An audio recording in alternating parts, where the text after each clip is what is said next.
Hello everyone, Alistair Gold here. Back-to-back victories.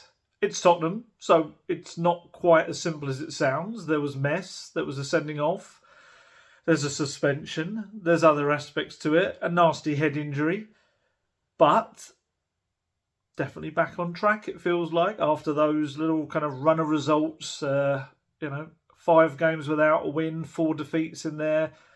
Now Spurs, back-to-back victories. Sounds good. It wasn't the prettiest game in the world. It wasn't the most attractive bit of Postecoglou football you'd ever want to see.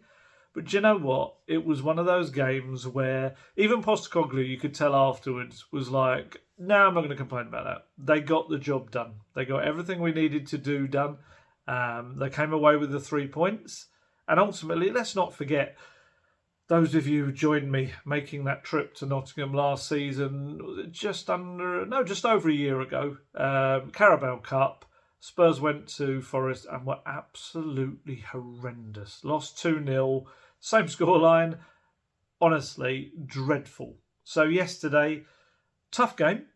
Forest team that very much were, for the bulk of it, were, until obviously the sending off, looking to defend, 5 men behind the ball, looking to counter from that. Spurs had to try to break them down, and a couple of moments of, mainly one moment of quality did that. And they came away with a result. And you know what? There were points, especially in that second half, when it would have been quite easy, I think, for the game to start to lean back in the other direction. There were points in the second half when the fans it was a really good atmosphere. The Forest fans, they really love Steve Cooper. They've got a real adoration for everything he's done for them. And this was the first home game since I think the speculation around him started to really grow and be fueled that, his future might be in doubt at Forest. So they made a lot of noise and he was trying to whip them up, doing all of that to the crowd. The players were doing that as well. And I think had Spurs just even slightly crumbled and conceded 1 goal, I think you could have easily seen it go the other way. Maybe a point, maybe worse. Even with the goal that was disallowed for Elanga as well, you could feel like that game could have easily gone the other way. But Spurs dug in and they showed some spirit and they showed some character. And that's exactly what Postecoglou wants from them as well. This was a game that, yes, saw his Bissouma sent off again. Yes, it left Brennan Johnson back on what should have been his fairy tale return to the City Ground with 16 stitches required in his head. Thankfully, no concussion. He should be absolutely fine. Bit of a headache, but should be fine. Hopefully, to be back against Everton. You'd think with one of those Raul Jimenez style kind of like head protectors they wear. Obviously, very different things that happened to them, but kind of similar idea in protecting the head. Spurs came through it. I love the City Ground. It is, you feel a bit of the Brian Cloughness to it. You feel, maybe that's because not too much has changed since then. You feel this kind of real traditional element to the game. Made an absolute mess of my walk to the ground. I've been there before. Somehow, I think I just trusted Google Maps rather than knowing where I meant to go. Walked to the complete wrong entrance, which then meant I had to walk the entire circumference of the stadium to get back to where I was meant to be going into it, which, look, it's no bad thing. I remember going there years ago and not to a game, just walking around Nottingham. My oldest daughter went to uni there, so I think she was having an open day and I had a little walk around Nottingham. And just you realise how close Notts County and the Forest of the City Ground are together, just literally opposite the river to each other. I think it's up there with the closest stadiums to each other in a city, I think, of a certain level of football anyway. I do love the City Ground. So to go there and actually come back from what those of us who have made the trip back last night will know, it was a very late return home. It really was a late return home. I didn't get until about 1:30 in the morning, which is why I look like this and I sound like this, because I had a full day of work as well today. But again, as always, don't cry for me. I got it. I got paid to go to a football match and watch Spurs win. It was no hardship. It really wasn't at all. And do you know what? I listened after the game. I was writing up my stuff, but I kind of had one ear on some of the Forest fans in front of us were chatting away about the game, and the amount of praise that Spurs were getting. They really were. They and Kulusevski as well, and just the fact that they were just saying how they're good. They're good, that lot. You can tell, they were still dangerous even with 10 men. And I think this is the growing... There's two elements to it. There's the football fans that really appreciate what Postecoglou's doing and how fun it is to watch Spurs play, and how much of a force they can become. Bearing in mind, this is an injury-ravaged version of Spurs right now. Yet they finished yesterday 4 points off the top. And there will be that going into tomorrow, won't they? Because Arsenal play tomorrow. Yeah, and Liverpool. So 4 points off the top. Yet, despite everything that's happened to them and continues to still happen to them. So there's that one aspect of general football fans. And there's the other general football fans that I think are a little bit threatened, a little bit worried. I think they're concerned about what Postecoglou's starting to build. And you can see it. And there's this element of football fans that think Postecoglou's putting on an act when he talks this whole, mate, and the way he talks to the media.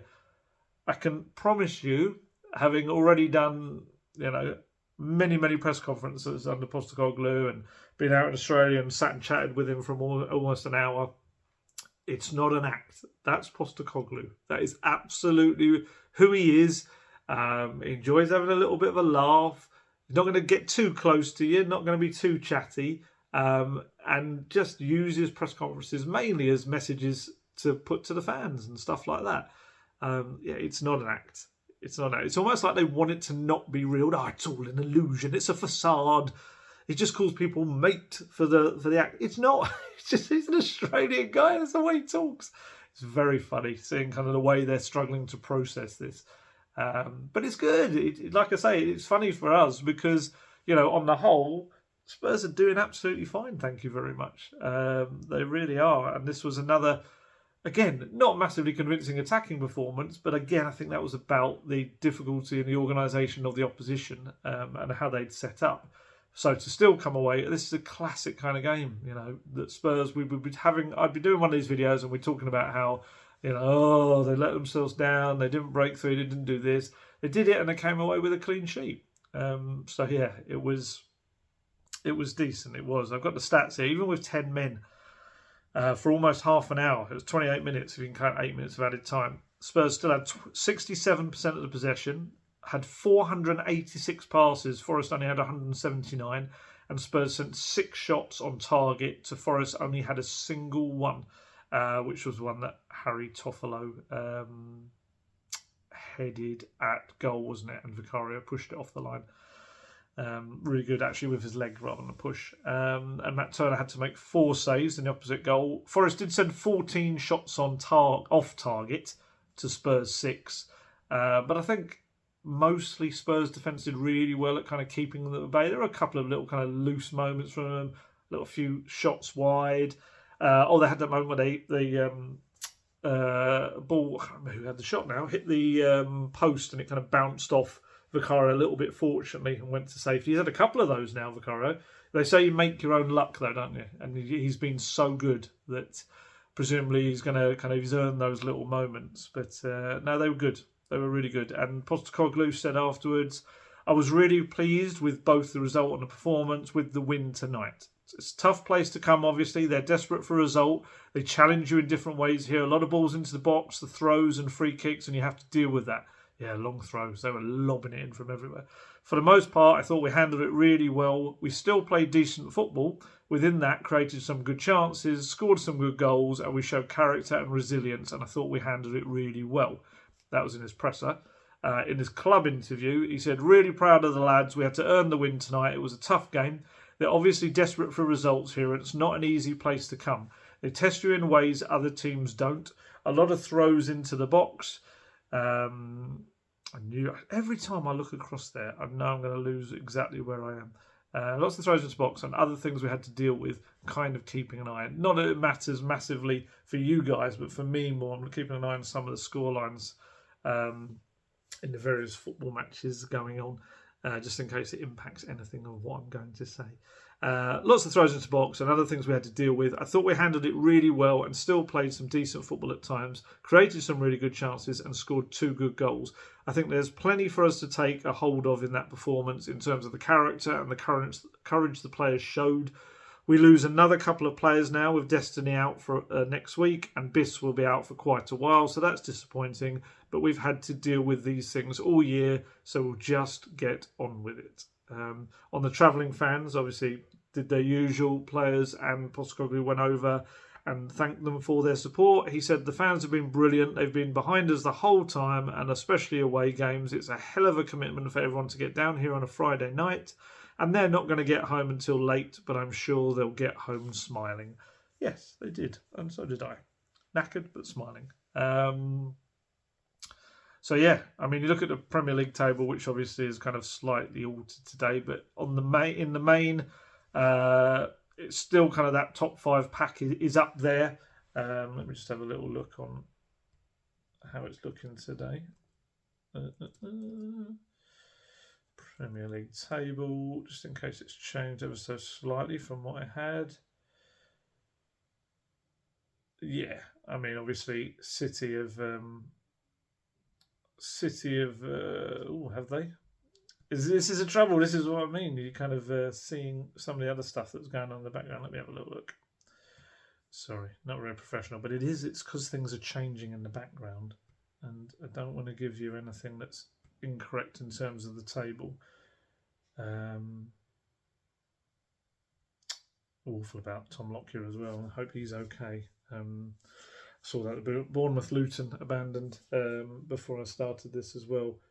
Yeah, yes. So Spurs, obviously still 5th place. They were 5th place anyway in terms of goal difference behind City, but City pushing on that little bit now. But essentially that top 5 pack is kind of is trying to push away a little bit. Newcastle kind of are the ones that are keeping pace at the moment, or at least getting as close as they can, but still a little gap. And I think that's the beauty of this result for Spurs, is that coming at the start of the weekend, it puts pressure on those above, that they're there and they're ready to kind of pounce, but also those teams below, which were Newcastle, Man United, Brighton. If they don't win, suddenly they're cast adrift a fair bit from this pack that is kind of getting away. I mean, it will be 4 points with the Newcastle result as well. So, yeah, a little 4-point gap. And Man U and Brighton could end up being 6 points behind. Actually, Brighton would be 7 points behind. Man U 6 points behind.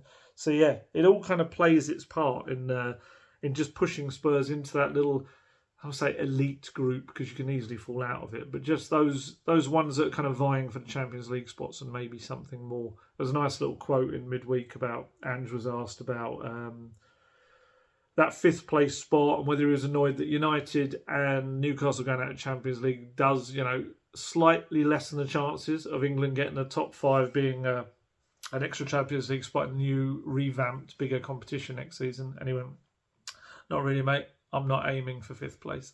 That was good. That was a really good one. I mean, technically, he could mean I got no target in mind whatsoever, but it came across as very much we want more than that. So yeah, that was very cool. So yeah, Spurs 33 points, first 17 Premier League games. They've won 10, drawn 3, lost 4, which obviously we know because it came rather recently. And yeah, just 4 points off the top of the table, despite very much being patched up and shoved out there with who's available. And it laid down a little bit of a marker, I feel. It was just another one of those games that's just saying, no, we're there. Don't worry, we're there. Don't think you've shaken us off your coattails right now. We're still there, despite how battered and bruised we are. So, yeah, really good. I think a lot of it had to do with the defence. I thought the defence were excellent. I thought they were really, really, really good. Because, 98 minutes as well. And this was their first clean sheet since October, the Fulham game.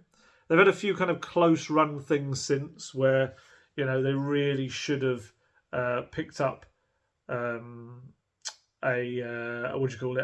clean sheet before then. You had the Palace game. I remember that Jordan Ayew with his late kind of consolation goal, which a slight touch of handball there. The 2 added time goals at Molineux as well, and obviously Joe Linton's goal last week as well, or last Sunday, which easily, all three of those matches kind of had goals where they'd almost got there and they just didn't quite. And obviously that's still the same. It's still not a clean sheet, but this was a kind of a big moment for them. That defence in getting through it, under a fair bit of pressure as it went on. And like I say, other than the one really good save from Toffolo that Vicario made, he and the little bit of fortune when the ball came off the post. I mean, the offside goal was like a mile offside. I said that straight away. So that's offside. I don't even know why they're going to the halfway line. But what's kind of annoying in those moments is that the assistant now, and this is the way I think VAR has changed the game, is the assistant didn't even raise his flag. Didn't even I don't know whether he just didn't see that it was that far. There's 3 Forest players all standing like, it wasn't even like it was a shoulder ahead or something. It was an entire body ahead. And he didn't think to raise his flag. And I think it is. I think they do sometimes just rely on the VAR. But it's mad, really, because you could do it either way. You could raise your flag if you feel that there's an offside, and then the VAR could then chalk that off if the ball's gone in the net. But, yeah, it's a shame. The whole offside flag thing winds me up a fair bit at the moment because of this whole let's not flag until late on just in case. I still feel that contributed to Van de Ven getting his injury. And I actually feel like, although it kind of maybe was more a mistake, that Doggy's yellow card yesterday came in what I thought was an offside move. It might not have been. I might be completely wrong, but the flag never went up. But for me, it kind of felt like a move like, why is he getting a yellow card for a little kind of soft shoulder barge when actually the flag probably should have gone up anyway? So that's one of my bugbears right now. I understand why they do it. I just don't like it. And I feel like it invites last-ditch challenges from defenders that can either injure themselves or the attackers, when I think you should just stop. It shouldn't be continuing anyway. So that does not impress me much, in the words of oh my goodness, Shania Twain. I was forgetting her name. But the defence. I was looking at some of the stats behind the performance. 27 clearances, 6 blocks, and Vicario was excellent in. I know he said he didn't have much to do in terms of saving, but my goodness, he was dominant in his area, throwing himself around, punching the ball away. There's some Forest fans in front of me that were clapping when he dived out and punched the ball away late in the game. It was a really impressive, brave kind of moment. And like I say, the long throws that were hurled into the box constantly. Vicario has made 50 saves this season so far. And he's made 14 high claims, which are kind of those moments when they throw themselves in the air and catch the ball from crosses, whatever. It's the joint 6th highest number in the Premier League. And I think that's one thing. I don't want to run down Hugo Lloris, because Hugo Lloris has given, more than a decade of great service to Spurs. But that was one element of his game that was a little bit iffy. It was that you didn't know whether he was going to come for a cross or stay on his line. And when he did come for a cross, sometimes you flap at it. And that obviously leads to a little bit of kind of uneasiness and apprehension in defence about what they've got to do. And I just don't think you get that with Vicario. He's very dominant. He's very loud. He's really growing in confidence and leadership. And they know what's happening behind the defence. That's one thing they don't have to worry about. And I noticed that little leadership, and Postecoglou spoke about it in the week, about his growing leadership, Vicario, at the end of the game after the final whistle. I don't know whether it was he or Romero who organised it, but I certainly could see Vicario shouting at the other defenders to come into a huddle. So it was Ben Davies himself and Romero, Destiny Udogie, Emerson Royale jumped on top of them, which was not kind of the point of it. It was more to have this chat, little mini huddle chat. And Oliver Skipp was called over as well, because he had played his part in defending towards the end. No Højbjerg. I don't know whether that was just because he was at another end of the pitch or not. But then you could see them Pedro Porro as well. And you could see them kind of Vicario talking in there, Romero and Porro as well, and presumably Ben Davies did as well. And just, I guess, acknowledging what they did right and how they got this clean sheet and how important. I'm sure they get a clean sheet bonus probably, but also mainly just the fact that they'd worked hard together as a unit. They'd repelled and chopped down the Forest, and came away with a really important nice 0 underneath the opposition's name. So I thought it was terrific, the defence. Postecoglou spoke about it afterwards. He said, we had to be gritty. It wasn't a game where you weren't going to get challenged in that way. They're throwing the ball in from virtually the halfway line. You're going to have to deal with stuff in the box. It's unavoidable. I thought Vic and Ben Davies were outstanding. And Romero, I thought the whole team handled it really well. Ben Davies was superb. He was brilliant. And that's 2 in a row now after the one against Newcastle. He was really, really good. Actually, Postecoglou spoke about him in the week. I've got his quotes on Ben Davies. This was in between, Thursday technically, the night before the Forest game. I thought Ben Davies was outstanding as well. He's getting a run of games now, but we've always got to be mindful he's not a centre-back. We're trying to manufacture something there, but he has grown into that role. Ben's still adapting to it. He's done remarkably well. Centre-back is still a position where certainly, especially in our structure, it is one of the few positions where you need guys with outstanding attributes in there. And we've been very fortunate that he's been able to fill in for us there. He's really good at taking in information. He really understands the game. Not just his own role, but how we want to play, and that's helped him. Having Romero next to him in that sense, and Vic, because he's taken a bit of a leadership role back there as well. Ultimately, we still need to sign another centre-back because we're a little bit on tenterhooks, because if something happens again, we're short, and we're already short. Yes, they do need another centre-back. Of course they do. We've said that a long time. But for now, Davies has done superbly. He really has. I said it in the last video. Having Romero alongside him, despite a couple of iffy moments from Romero last night, which we'll talk about, I did feel like Davies is just being able to concentrate his own stuff. Not having to worry about covering for this person or that person, just cracking on with his own work. And he's been excellent. And you know me, you know my thoughts on Ben Davies and how I'll protect him from the kind of unpleasant comments he gets. To protect him like it needs me to stand in front of him. But, I just feel like people lump him in too easily with other players that haven't been good for the football club. Whereas Ben Davies, he will give you everything. He will give his last drop of blood for Tottenham Hotspur. And he's far more talented than people give him credit for. He's just not a sexy player. He's not a player that's going to be in the headlines. He's not going to be someone that, says the incredible things after a game that everyone's like, oh, what a wacky chap that is, or what an inspiring chap that is, or anything like that. He's just a steady Eddie, reliable guy that every squad needs. And I will continue to say it is no coincidence that every manager at Tottenham Hotspur has praised him and used him heavily.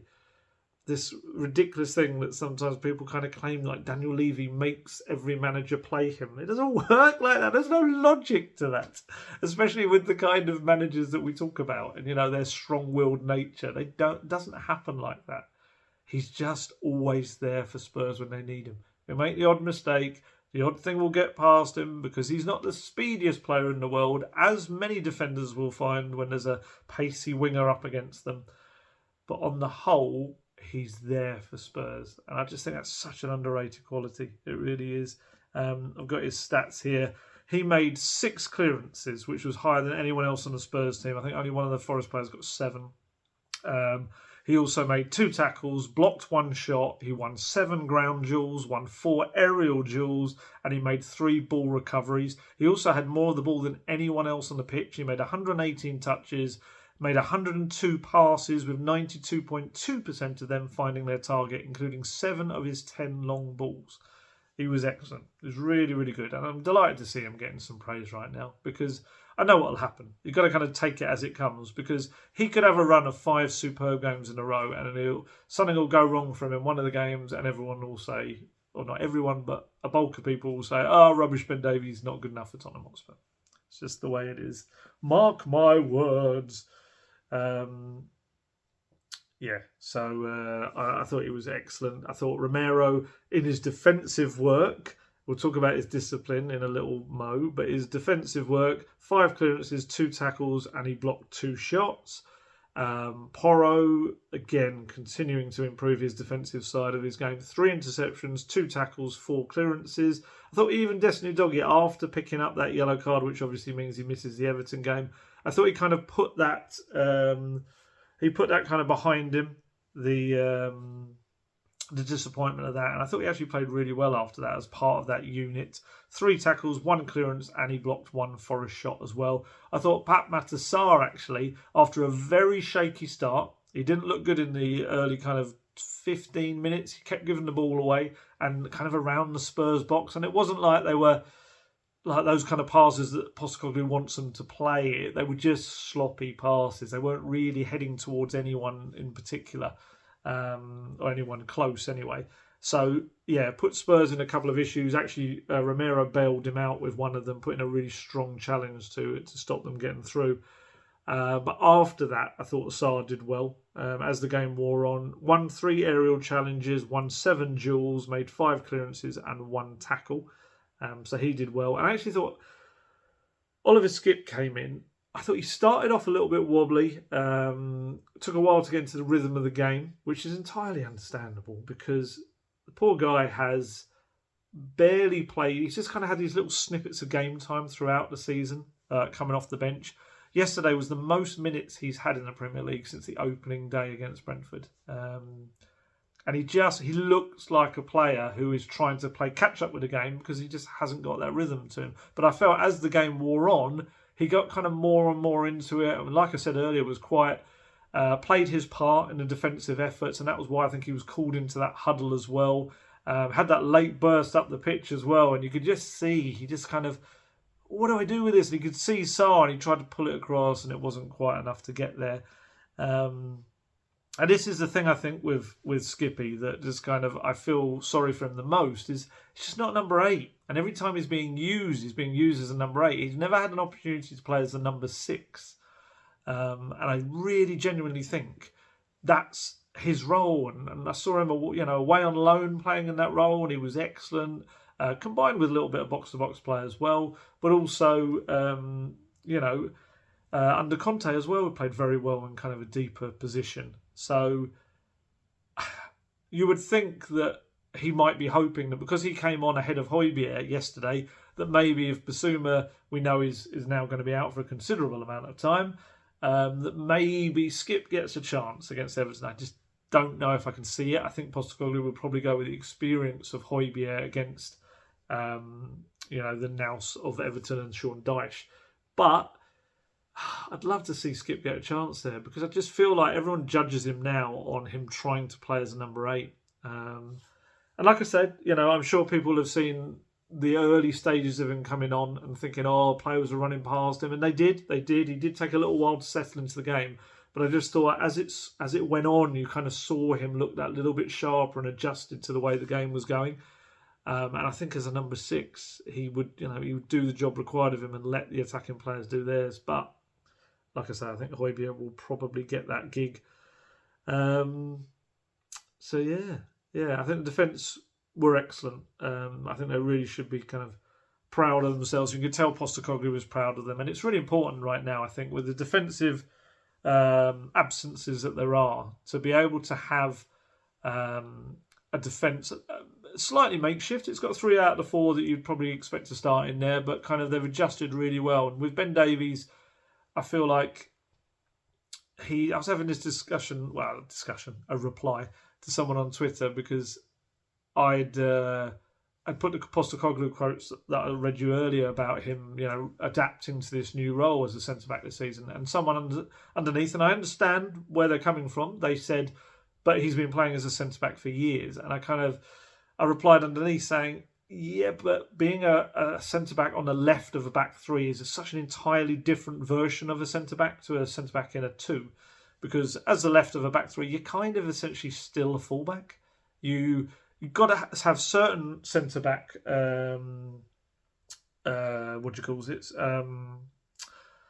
responsibilities to be able to do and different things and play in a slightly different way, of course, than you would a full-back. You're not going to raid up and down the back of the left-hand flank as you normally would, but it's not the same. Whereas in a 2, you are entirely a centre-back. You're working in tandem with the person next to you. You're trying to deal with more aerial balls as well, which, Ben Davies isn't the tallest in the world. I had someone tell me that I was kind of obsessed with people's height, and I think they kind of misunderstood. As a defender, with set pieces and long balls thrown into box, you do kind of height is a benefit. That's it. I'm not heightist, but yeah, no. With Ben Davies, he's not going to have that height of someone like Van de Ven or Romero or Dyer or anyone like that. So he's got to have that little bit extra spring and a better anticipation. It's a very different role for him. So yeah, I don't subscribe really to he's played that role a lot. He hasn't. It's a new thing for him, and he admitted that himself. It's very different. So, but I think he's doing very well. Is the crux of it. The main issue for Spurs, once again for me, and it is a growing negative, it really is the disciplinary issues. Because, let's be honest, if your team is facing an unprecedented injury crisis, let's be honest, this season, it really has. I've never seen Spurs have this many injuries in kind of one moment as they have in the last month or two. The least you can expect from the fit players is to ensure that they're available for each game. And there's nothing daft they're doing. They're not putting themselves out of action. And it hasn't been the case. Unfortunately, it is 3 players. It could end up being 4 at the rate it's going. But I was looking at some of the stats as well. And also, it's kind of the one clear negative with Postecoglou right now. Postecoglou is doing brilliant things. He's absolutely nailing really what he needs to do with Spurs in terms of the overhaul, the revamp, the changing into a very different Tottenham Hotspur. But I feel like the discipline is definitely something that people are going to take more and more notice of. And it does reflect on him because people will say that he's not kind of got control of the players. I do think mostly it's the players' fault. I think publicly he's a little wishy-washy on it. If I'm going to criticise him anyway, I think that's where it is. One week he'll say it's not a discipline issue and he'll say that, it's just where these players are on the pitch and it's the style that they play and it's going to happen. And then the next week he'll talk about needing more discipline and letting your teammates down. Then the next week he'll say, oh no, I didn't mean that in terms of red cards and yellow cards. And it's like, I'm hoping the message behind the scenes is probably going to be more consistent. And I'm sure he is very unhappy with his Bissouma right now, regardless of whether he believes it was a red card. But it's just a real issue in the team and the amount of games that players are missing through suspension as well. Spurs have got the joint most red cards in the Premier League this season with Liverpool. Obviously, they've got 4 in their 17 matches so far, albeit 2 of them coming in that one game against Chelsea. They've also got the third most yellow cards in the league with 46. Only Chelsea and Sheffield United have more with 49 each. Obviously, I did those stats before Chelsea played today and Sheffield United played each other, didn't they? So that may well have been added to in that game. So yeah, and it's the issue is the players that he's missing are the players right through the spine of his team as well. Really core, important players. I mean, Romero, we know, has missed 3 games through suspension. He's now on 4 yellow cards, and I have no idea how he managed to escape not getting another one yesterday. He was a lucky boy. There was one challenge he did. I'm trying to remember who it was on now, whether it was on Yates. It might have been on Yates. No, I think Yates was calling for him to get a yellow card for it, but I don't think it was on him. He did a late challenge. It was like, and somehow the referee, it looked like he was going to go for his pocket and he didn't. Then there was another moment on the other side when he came across and brought someone down in the build-up of a move. And thankfully for him, the referee played on, or told them to play on. And Guesty and I were both kind of saying to each other, this really needs to keep going. Please keep going. This move, it needs to be a really long move so the referee forgets about it. And he didn't go back and book him. So he did get away with that now. And he's got to get through the next 2 games without getting another yellow. It will be after the Brighton game, the 19th game, when everything gets wiped off the halfway stage. Romero, my goodness, honestly. He came close. He certainly did. Lucky boy. Was a lucky boy. Because that's the thing, you lose him as well as a doggy in the same moment, then you are having to put Eric Dyer back in the centre of defence, who was back yesterday. And because obviously you're going to need Emerson on the left to cover for Destiny Doggy. Like I say, Destiny Doggy's yellow I did think was quite soft. It was unfortunate. And again, I still maintain I think that was probably an offside move. I haven't watched it back. So I'm just going to claim that with no real knowledge over whether it is. But yeah, I mean, again, Emerson's going to have to come in for him. That's a compromised version of the Postecoglou system because Emerson obviously plays his heart out, but he's not left-footed. He's not going to bring balance there. He's not going to get up the pitch and create like Udogie does. So, yeah, again, it's another suspension that leaves the team in a bit of an awkward situation. I would say on Yates, the Forest captain, Ryan Yates, he made 4 fouls himself, and on 2 occasions was waving at the referee to try and get a yellow card. For the Udogie one, he was doing the proper brandishing of the yellow card. And that, from what I understand, just a nice one on Tom Lockyer. Tom Lockyer there, the Luton Town captain, who's thankfully responsive and has been taken to hospital. Scary when they drop down like that on the pitch with nothing happening. He did that, didn't he, in the playoffs only a few months back? Was it the playoff final, maybe? Oh, it's just rubbish. It just makes me immediately think of Christian Eriksen and stuff like that. It's horrible. But yeah, Yates did well to not get himself a yellow card for asking for a yellow card, which I always thought was what was meant to be the case. But yeah, what do I know? But yeah, the main disciplinary issue right now is Yves Bissouma. There's no getting away from it. He'll feel he's unlucky. You could see it on his face as he was coming off. I guess from his point of view, he's probably thinking he's raising his foot to try to stop the pass, which was kind of bouncing up, but he doesn't. He ends up following all the way through and catching, it was Yates, higher up his leg.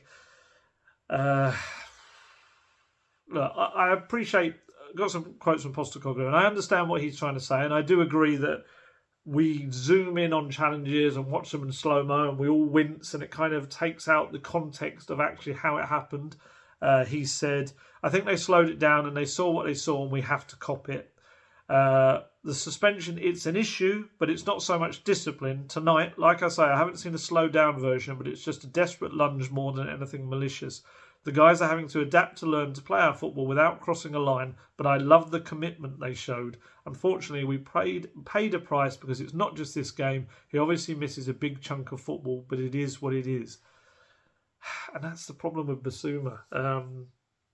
He's almost like that kid now that, gets suspended from school so many times that when he actually does get done for something that probably wasn't his fault or that bad, you're just kind of thinking, well, we don't believe you anymore. We just expect you're going to do that. And that's kind of been the problem with this season for him. His discipline has not been great. Obviously, the 2 yellow cards at Luton that got him a red were daft. The first one, a bit of a rugby tackle. Second one, just an unnecessary dive. Slightly unfortunate. I think it was a bit of a soft 5th booking that he got that then ruled him out for another game. But then yesterday, I genuinely think that most people will look at that and see a red card challenge. I understand where people come from when they're kind of trying to say it isn't, but I do feel like, it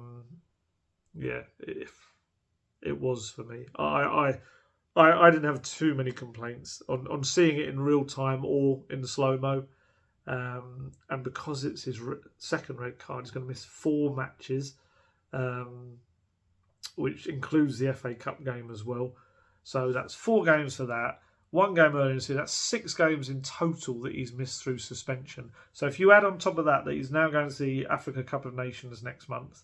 Finals on February 11th. Starts on January, I think it's the 13th, written down here. Yep. And that's not even taking into account that he probably would have had to go early to prepare for it with the Mali squad. And I don't know whether he has to play a friendly first or not, how that works. But let's say he could miss, including if Spurs progress in the FA Cup, he could miss 4 to 5 games in that. So that means he could potentially miss 10 to 11 matches of football for Spurs. He's only played 15 this season. So he's approaching half of his games he's been unavailable for Tottenham this campaign, which is just, it's rubbish. It's not good enough. And look, some might suggest he's not as big a miss as he would have been earlier in the season. What I would say to that is, yes, I agree in terms of the dominant attacking side of his game. He's not driving the team on like he was before Kenilworth Road and that red card. But I do feel like maybe there's another side to his game that isn't as obvious. And one of those, I looked at the stats, he's made the second most tackles in the Premier League this season with 50. Only João Paulino has made more with Fulham, 72. I don't even know how that's possible, but he has. That's difference from first to second there, but still 50 tackles. And what he does is a lot of that kind of just getting the ball back, getting his foot in, and just that extra little shield in front of the defence. He does do that well, regardless of whether he's playing particularly well in terms of moving the ball forward or not.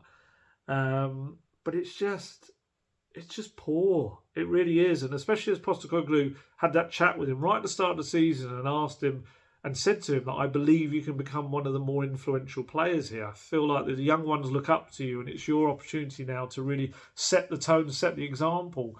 And he kind of started off doing that. But he was you could see he was starting to pick up yellow cards.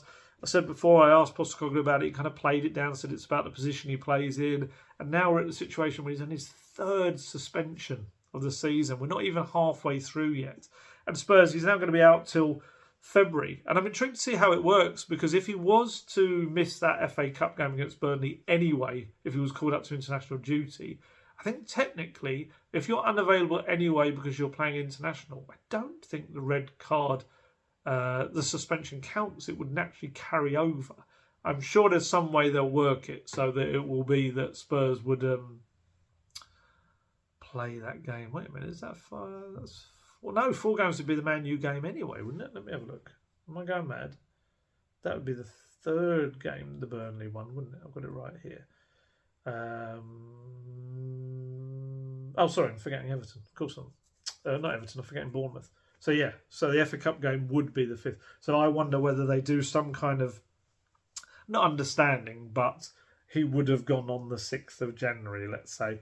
So that, yes, he would have been available for that game, but can't. That's probably the way around it. But still, he's now not going to be available until potentially the middle of February, which is it's just poor. And actually, Gary Neville, who I know he can, divide people with his opinions, I thought his comments on the disciplinary side of things at Spurs was spot on. And actually, just before I go into that, Pat Matasar as well, when I said about a 4th player, he was a lucky guy as well, because he'd picked up a yellow card early in the game, which is his 4th. He's on 4 now, so 1 more in the next couple of games, he gets a suspension.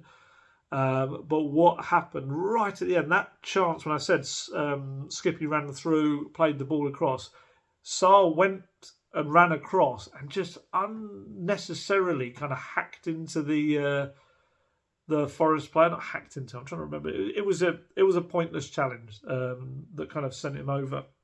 And it easily could have been a 2nd yellow in other circumstances. It was just, again, an unnecessary thing to do. And maybe is that an influence thing? He's someone that really looks up to Bissouma. Bissouma and he have got a great relationship. Bissouma's just got himself sent off. And the younger chap in the midfield pairing there, or partnership, goes and puts in a couple of kind of silly challenges. I could be reading far too much into that. But, your older players set the tone. I think that's probably the way to look at it. And, and certainly Romero and Bissouma weren't particularly doing that yesterday. So, yeah, Neville's stuff, which I thought was really good. I watched it this morning. He said, they're so talented, these players. Bissouma, Romero, Doggy, and probably a couple more that I could name. They're so talented. They're so important to Spurs that they're available and that they're fit and in the team. And for them to lose them constantly, through ill discipline. Look, I got sent off 2 or 3 times in my career and made some mistakes, but these guys are getting sent off 2 or 3 times a season, some of them, and it's the same players, and they've got to stop it because it's going to cost Tottenham. They are costing Tottenham. Spurs will drop points without these players. Now, if they're injured, you can't do anything about it. But if they're continually being rash and reckless with these challenges, it's becoming a little bit like stupidity. It's madness. I'd be really angry if I was Ange Postecoglou. I bet he's angry inside. I bet the Spurs fans are angry. I'm a little bit angry because I've not watched a team play football for a few years that have excited me as much as this team in terms of knowing that I'm going to get a good game of football. Jurgen Klopp's Liverpool a couple of years ago were absolutely brilliant to watch. Mauricio Pochettino's Spurs. But generally, in terms of excitement and giving teams a chance at one end, committing players forward, but they've got to stop these little moments of indiscipline. I accept that it's commitment, but they just seem to do it regularly, and they have to stop it. I 100% agree with that. I couldn't be in more agreement with that if I tried. It's just, yeah, it's as older players, it's knowing that you've when to put in a challenge, and Bissouma's challenge there. Spurs 2-0 up at that point. There's no need for it whatsoever. There's no reason to do it. Absolutely nothing at all. Trying to work out whether my sofa is slightly lopsided again there. It's okay. It's okay. Ish. No, it does look a little bit lopsided, doesn't it? I think it's that way. There you go. Sorry. It's slightly over today, which is why you can see a tiny bit of my bookshelf in the corner there. Yeah, but 2-0 up. And even Romero's challenges, I think, Spurs were ahead when both of those happened. So, and way up the pitch as well, with the Bissouma one as well, that's kind of halfway between the Spurs box and the halfway line. It's not a crucial, I had to do it, Gov moment. It's not. And it's, it's the side of the game that I really hope is it's clamped down on behind the scenes. You don't have to compromise the way you play as a player to just have that little bit more discipline. I get people say Romero plays on the edge, this sort of stuff. He's an aggressive player. Ben Davies said it last week about kind of knowing the line to play on. But there's also moments when you just don't have to challenge, and that's nothing for me to do with the way you play or the aggressions required. It's just making the right decisions, and that's a part of, I think, maturing as a player as well. So, yeah, really disappointed with that. The fact that Bissouma and Udogie are now both missing from a team that's already got like 8 players out or something against Everton is just mad. I mean, should have Lo Celso back, so that's 1 back. Johnson should be okay, but still, come on. Let's talk about more positive stuff. Dejan Kulusevski, what a player. I think his work was going unnoticed, some of the off-the-ball stuff previously without the end product, and people maybe just not putting the final touch on some of the things he was doing. Like example, early yesterday, lovely reverse ball into the path of Sonny. Sonny, unfortunately, probably just takes a slightly heavier touch than he wants, or tries to kind of take it into his path, and the keeper saves. It's unfortunate. It was a lovely run from Son as well. But I just think that with Kulusevski, Postecoglou has been working with him. So is Ryan Mason, who does all the attacking coaching stuff with Spurs.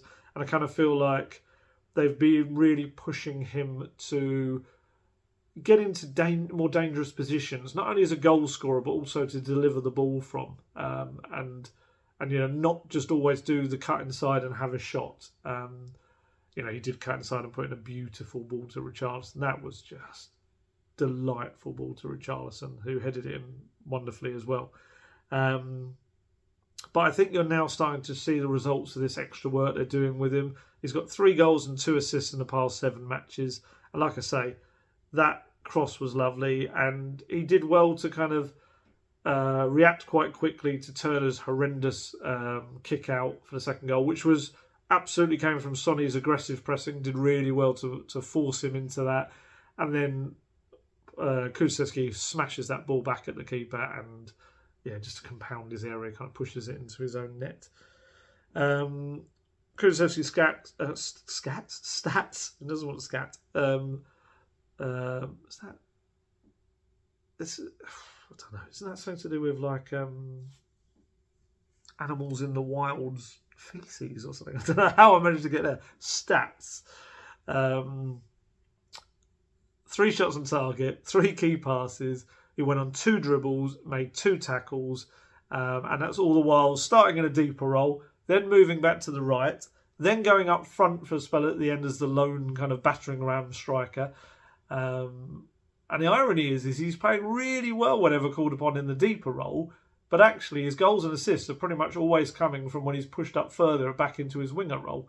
And he loves, playing in that deeper role. I saw again earlier today his interview on Sky after the game, and him just saying that that's what he did before he became a right winger. That was his role. That was his favoured role. He told me that pre-season a couple of years back, or a couple of summers back.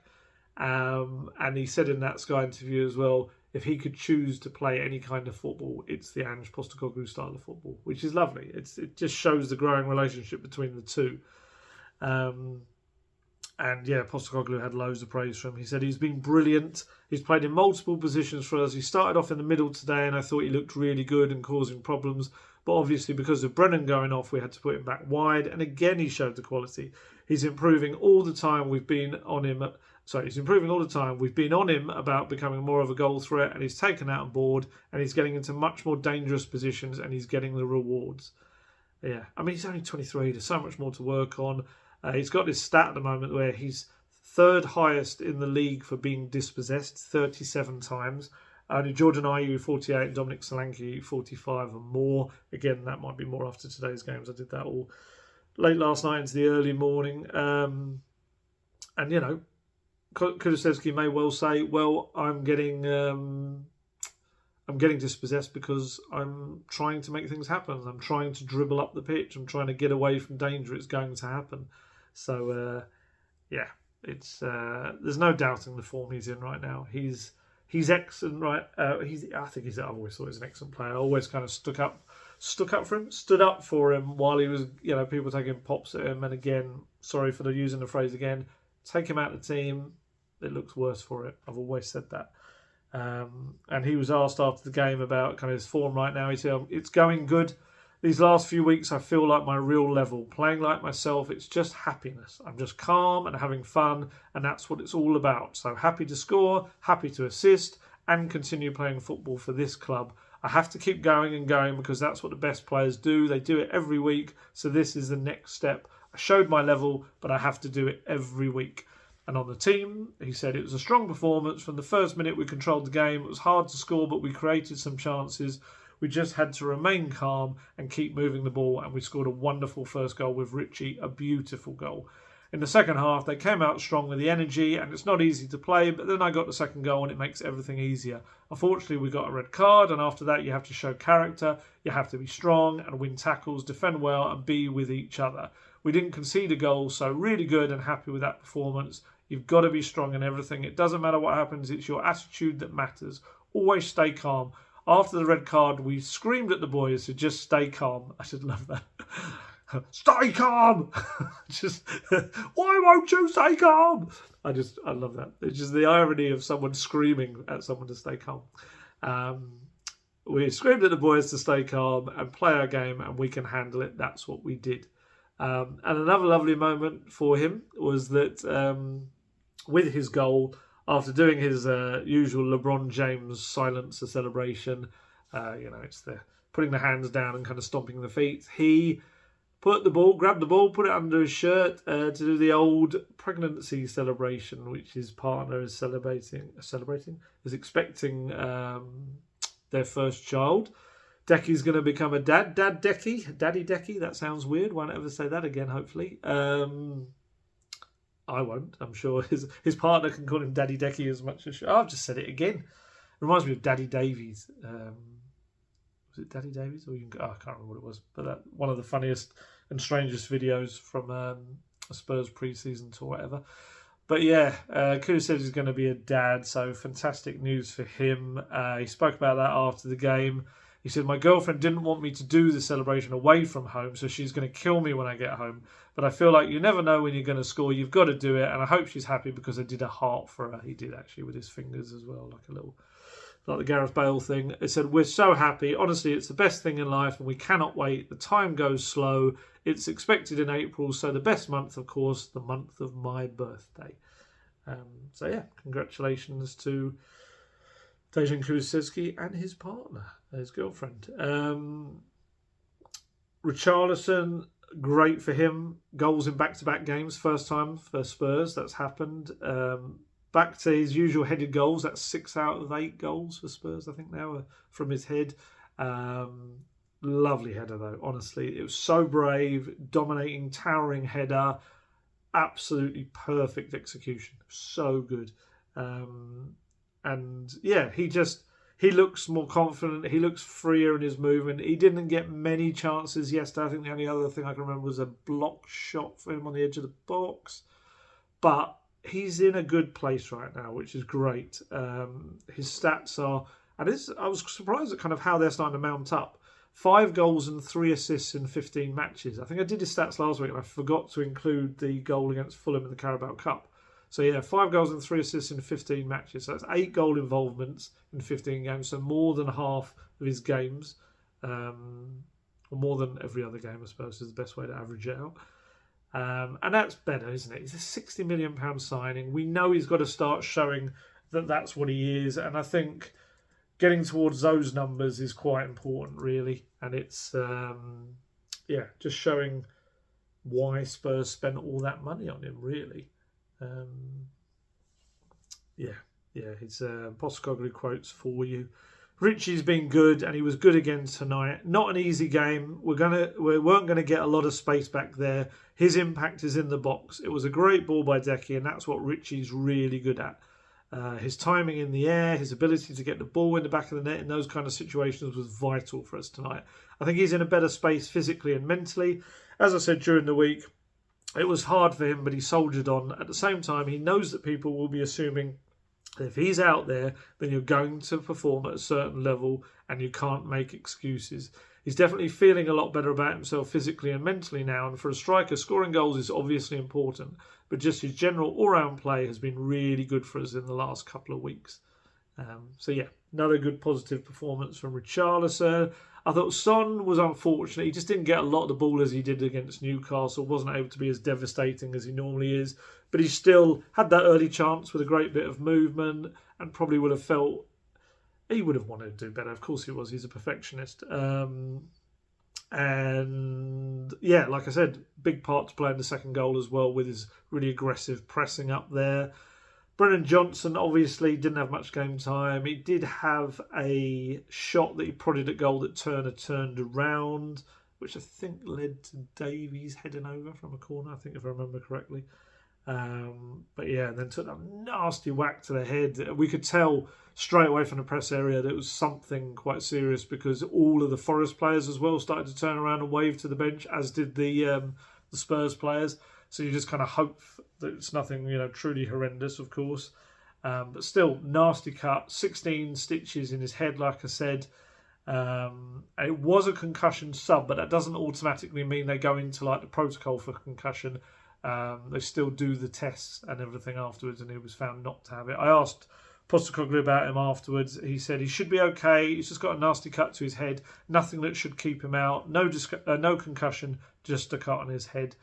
And it was interesting to see the Forest fans' reaction because there was a fair few of them were booing him, which I was surprised at, I'll be honest with.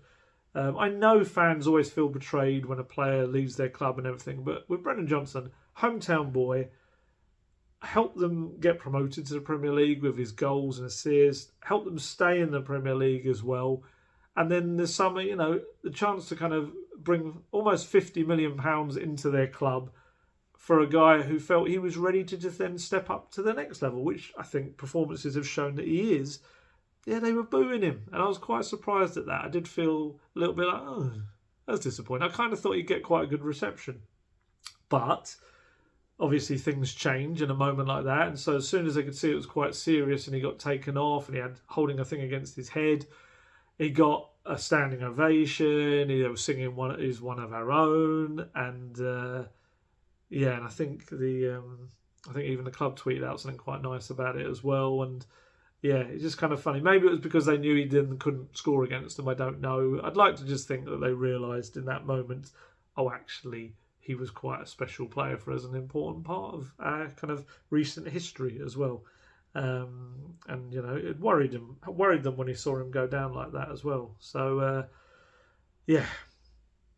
he should be fine for Everton, hopefully. Postecoglou seems to say. Obviously, not going to have Udogie, not going to have Bissouma. Eric Dyer was back on the bench following his groin injury.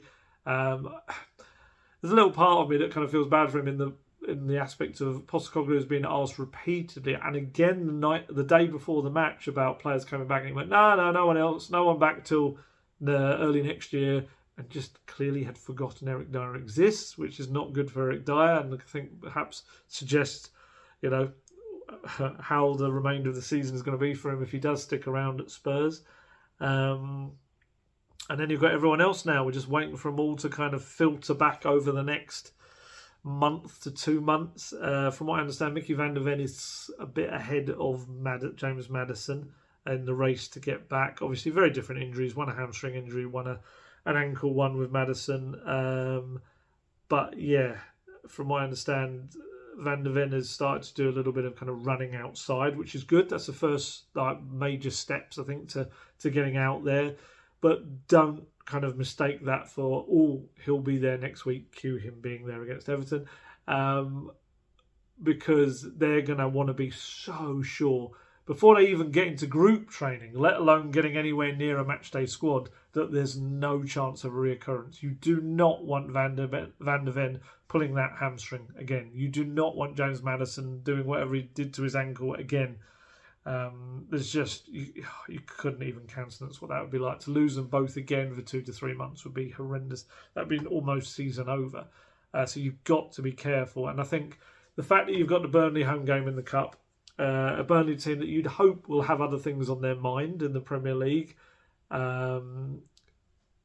you could hopefully, barring any more injuries and suspensions, which the Spurs are well capable of, you would think that any of those kind of group of returning players, you just hold off until probably the Man U game. And even then, don't chuck them straight back into it, especially if the team is still got a bit of momentum to it. Let them ease back into it, however good you think they are. So yeah, we'll see when Van der Ven and Maddison come back. Like I say, Van der Ven a little bit ahead at the moment. Manor Solomon also pushing for it to come back next month as well.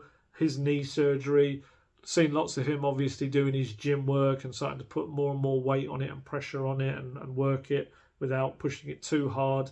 And he'll be, someone that kind of, not quite forgotten about, but just bring a little something extra as an option from the bench against tired defensive, chucking him on there, against fullbacks, twisting and turning and causing all kinds of mayhem, as he did against Burnley, funny enough, the 2 assists. So we've got them, we've got Ashley Phillips, of course, still to come back. That was a strange one. We were talking about that after the press conference on Thursday, that initially Postecoglou said a month for Ashley Phillips. That was back in November, and now he's in the category of coming back next month in the new year. So don't know whether he's had a setback, or I don't think anyone's had a setback from what I understand. Maybe they just slightly kind of didn't realise how kind of bad it was. Maybe, I don't know. So we'll see when they all start coming back. And with Kulusevski speaking about his new arrival, Postecoglou has been also referring to new arrivals for him. Had a funny little moment with Dan Kilpatrick from the Evening Standard in his press conference, talking about sending a letter to Santa for some early signings in the January transfer window. Santa Levy, I guess we have to call him. Funny enough, Postecoglou and Daniel Levy were sat together today at the Tottenham Hotspur Stadium to watch Tottenham Hotspur women's magnificent performance against Arsenal. Historic. They finally beat them. Massive, massive result.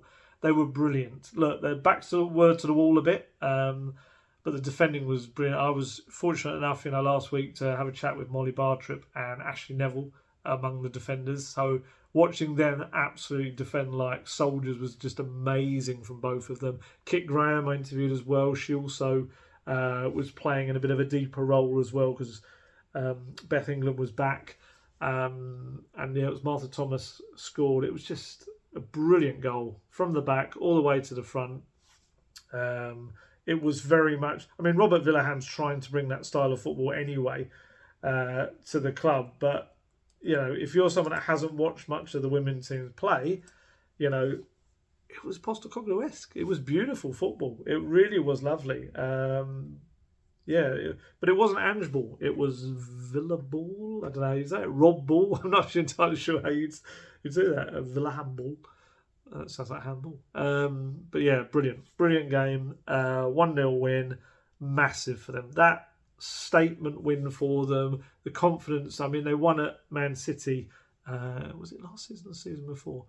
But they've gone and got a big result there against a team that have always kind of been obviously far more established than them in the Women's Super League. And yeah, just brilliant, absolutely brilliant. The other player I did speak to was Becky Spencer, the goalkeeper, and she wasn't there. She wasn't in the team today. New keeper whose name's absolutely escaped me was making her. I think it was her first start. But yeah, brilliant result.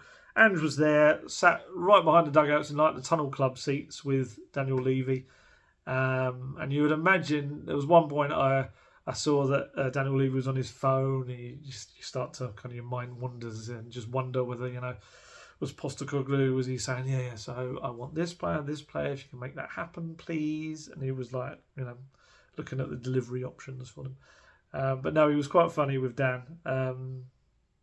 I've got the quotes here. He said, I wrote my letter to Santa, so like my kids now, I've just got to see whether I've been naughty or nice and see what I get, mate. We'll see, mate. We'll see. And you could see that Dan was about, I don't even know where to go from there. And he said, that's thrown you, hasn't it? And he started to crack up himself. It was one of the few times I've actually seen Postecoglou crack up. It was very funny. Because we know he needs players. He said in that quote I said earlier when he was talking about Ben Davies, he said he needs a new centre-back, but we knew that. He said that countless times. He's also told me in various press conferences that he might have to get another central midfielder, depending on kind of what happens now with injuries and obviously Bissouma going off as well to the Africa Cup of Nations.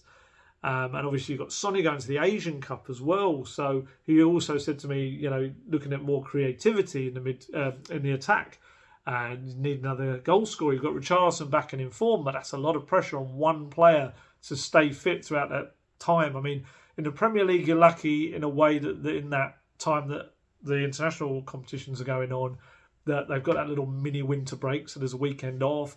But, Spurs can get past Burnley. You've got a fourth round FA Cup game to come as well. So, yeah, it's he needs bodies. He needs options up there. He just needs... It just needs options. I think that's the key word. He can't keep pushing the same team through every single match. I mean, like I say, he's fortunate in a way that the fixtures aren't too close together, but obviously you are going to get the Everton, this little run now, Everton, Brighton and Bournemouth is all quite, in the space of 8 days. You've got 3 games, so that's going to be tough on the players that are left. Obviously, you get a doggy back after the one game out, but Bissouma's, that's him done. And who knows now whether Romero and Sarr can steer clear in these 2 games of the yellow card. You might lose one of them or both. And just injuries, honestly. You need to wrap them all in cotton wool, but you can't because you need them. It's just, ridiculous. It was also kind of spoke about the January transfer window, which we all know being more challenging than the summer one. People hate to hear that. It's just the truth. It is, because teams don't want to let go of their players, whereas in the summer, you've got more time to adapt and adjust. And it's not that easy. Otherwise, everyone would be buying lots of players in January. And he said, it is challenging. The reason is we're obviously where we're at injury-wise. The players we're going to miss. We've got some significant games in January, and signing somebody late in January could mean they haven't been able to make an impact in those other games. We're pushing hard, but you need all parties to agree to that. Other clubs, particularly if it's players they want, will be wanting to hold on to them for as long as possible for their own reasons through January. It is a challenge, I get that, but everyone at the club is working hard to get the best outcomes for us, and we'll see how it goes. I mean, at least he's got a whole department now absolutely focused on that. You've got Johan Lang as technical director as well, Frederick Leth as well on the research side of things. It's got a long title that I can't remember right now. Rob McKenzie as the chief scout, and obviously Daniel Levy there above it all, and probably Fabio Paratici in a consultancy role as well. I've got to do my usual check, haven't I, to see whether they've... I haven't done that in a little while to see whether they've taken or drawn down that 50 million. Let's have a look. No, nothing in there at all mentioning that, so no further news on that. The plans have to be in place. They have to be executed as quickly as possible. And I think if you just know that a club is not going to let a player go because they're worried about whether it be relegation or dropping out of the chase in their league or whatever they're doing, or that they can't get a replacement in time, step away, go for another one. I think that's the way, isn't it? I don't think they can kind of afford to just hang around trying to wait for players this one. And, like you say, if you go in quickly with a bid that reflects the value of the player, then that team can quickly organise and plan for their replacement for that player. It's not rocket science. It's the only way to try and deal with the January window. Well, it's not. It's the best way to deal with the January window. The other way is to wait late into the window and hope for opportunities that arise. And it may be that they also get those, but the key, I think, is to use this window wisely. And actually, as Guesty pointed out yesterday, and he was quite right, that Bentancur and Kulusevski obviously came in the January window and important. Pedro Porro came in the January window, has proved to be important as well. So, yeah, I mean, it does happen. I'm just trying to see who else was there. I feel like there was another. Was there another signing? January 2023. Let's have a look. They also signed. Everyone's going to be screaming at me in the comments that there was someone else, and I know there's someone else. Come on, what we got here? We have got. Of course, Danjuma. Yeah. Well, he scored a couple of goals. He kind of made as much of an impact as he was able to with the lack of game time. But yes, I forgot that. But maybe that's a good example of them going for a deal because the deal was a good value deal rather than the player that they actually needed. Conte himself just looked bewildered by Danjuma when he came. He was like, well, he doesn't fit my system or anything, and I feel sorry for him. It's like, brilliant. Great communication, lads. Well done for chatting to each other and sorting out your targets. Maybe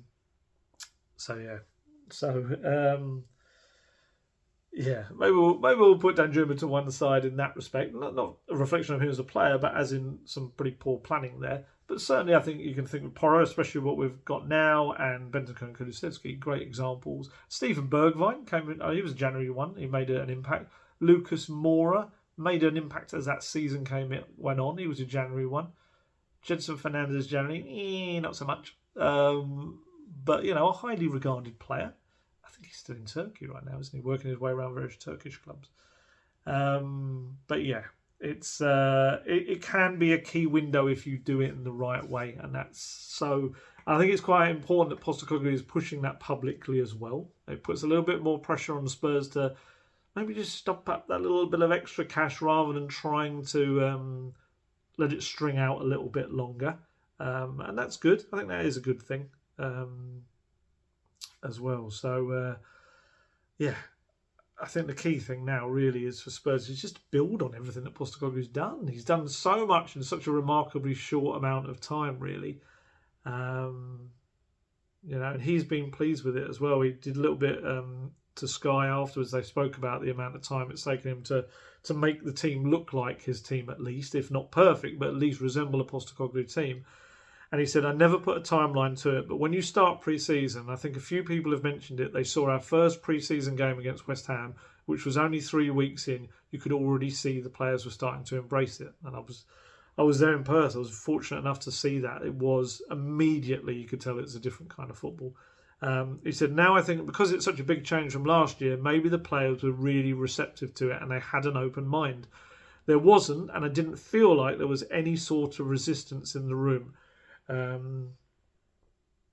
They were going to see whether I was full of you-know-what, but eventually they could see that it was working. I think that accelerated the growth. They are fantastic footballers and that makes a big difference. I've been pleased with the progress and I just think there's so much more to come.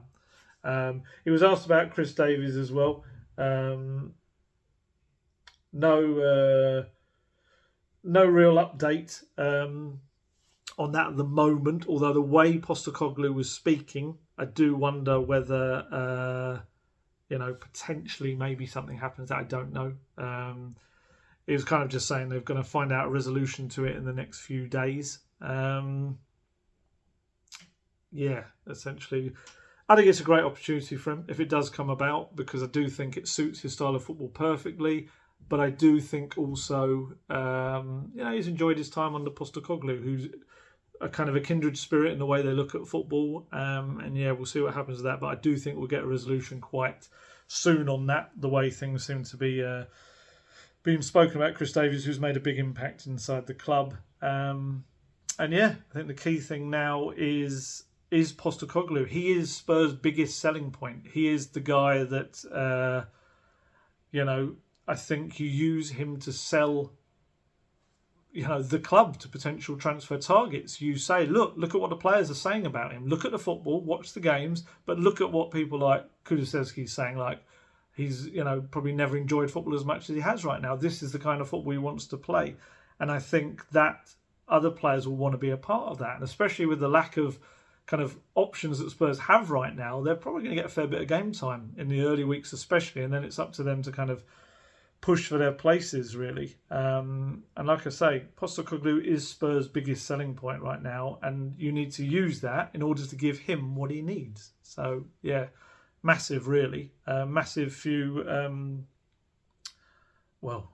month and a half ahead, but I really think the next few weeks are crucial to getting it all really set up and flying and what needs to happen, because massive one really. But there you go. Right, well, I'm going to head off there now, a little bit shorter than normal, which is probably a relief for most people, but I think we've kind of contained everything within that we could contain and touch upon. Obviously Everton next week, tough game. Sean Dyche's side definitely on the up, absolutely kind of trying to make light of that 10-point deduction they've got. Really in form, and they're going to cause Spurs problems, set pieces, all the obvious stuff that they're very good at under Sean Dyche. And now it's down to Spurs to just keep the momentum rolling, keep going, try and finish off to 2023 on a high. And who knows what happens in 2024 if they do. So right, time to head off. As always, stay healthy, stay safe, look after yourselves, and I'll catch you later. Goodbye.